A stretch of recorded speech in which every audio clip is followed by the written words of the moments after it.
This is Shelley Craft coming to you live on SNNLive. We're at the New Orleans Investment Conference 2017 in New Orleans. I have with me today Curtis Moore of Energy Fuels. It's a publicly traded company and the symbol is UUUU on the NYSE. I remembered it. Yep, you got it just right. Thank you again for having me here, Shelley. I look forward to talking to you. It's good to have you. Let's get started first with an overview of the company. We'll go from there. Sure. So Energy Fuels, we are a uranium producer based in the United States. Our primary areas of operations are in Utah, Colorado, Wyoming, Arizona, and Texas. Now, let's get back to the history of the company. So Energy Fuels grew up over the last several years. We were founded in 2005. We basically grew up through acquisitions.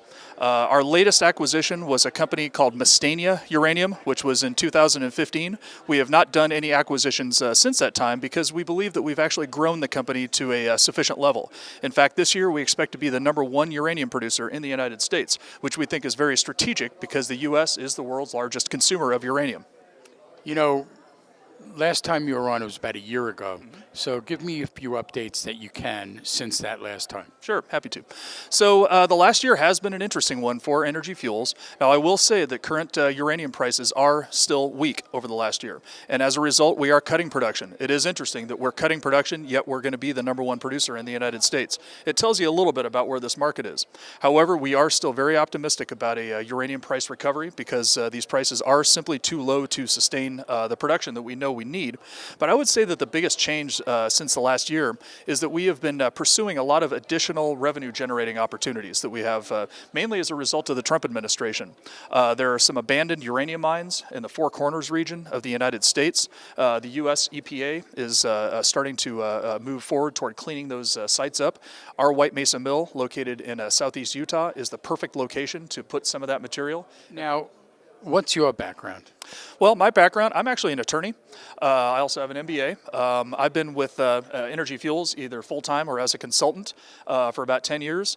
Today, I'm the VP of Marketing and Corporate Development. What differentiates Energy Fuels from other companies in the sector? Sure.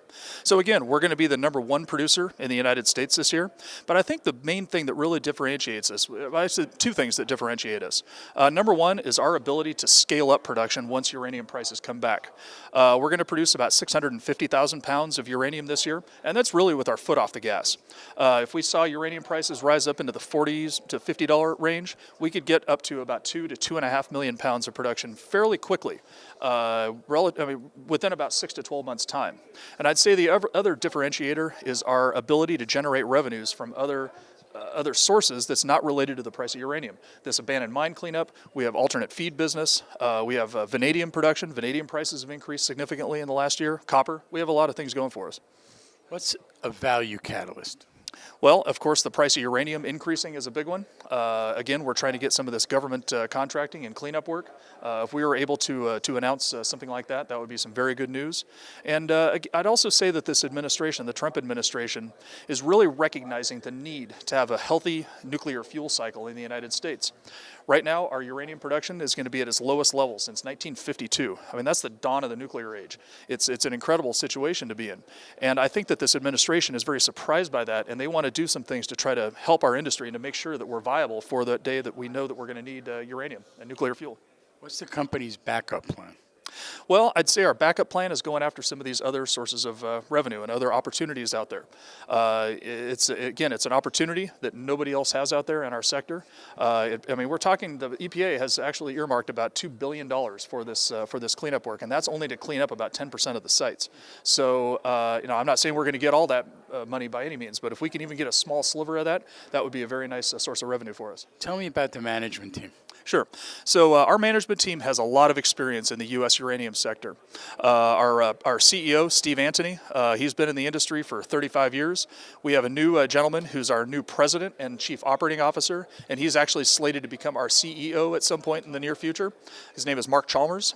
He actually worked with Paladin Energy for the last several years. Paladin went through some and financial issues, but it wasn't as a result of their operations.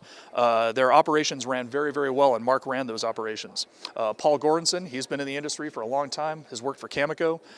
He's in charge of our ISR operations. There's me, there's Dave Friedland. We have decades and decades of experience in the U.S. uranium space.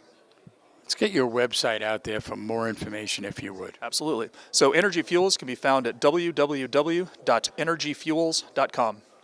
Ladies and gentlemen, Curtis Moore, Energy Fuels, publicly traded company. The symbol is UUUU on the New York Stock Exchange. I'm Shelley Kraft. This is SNNLive, and we're coming to you live from the New Orleans Investment Conference 2017 here in New Orleans. Thanks so much, Curtis, for coming on. Thank you, Shelley.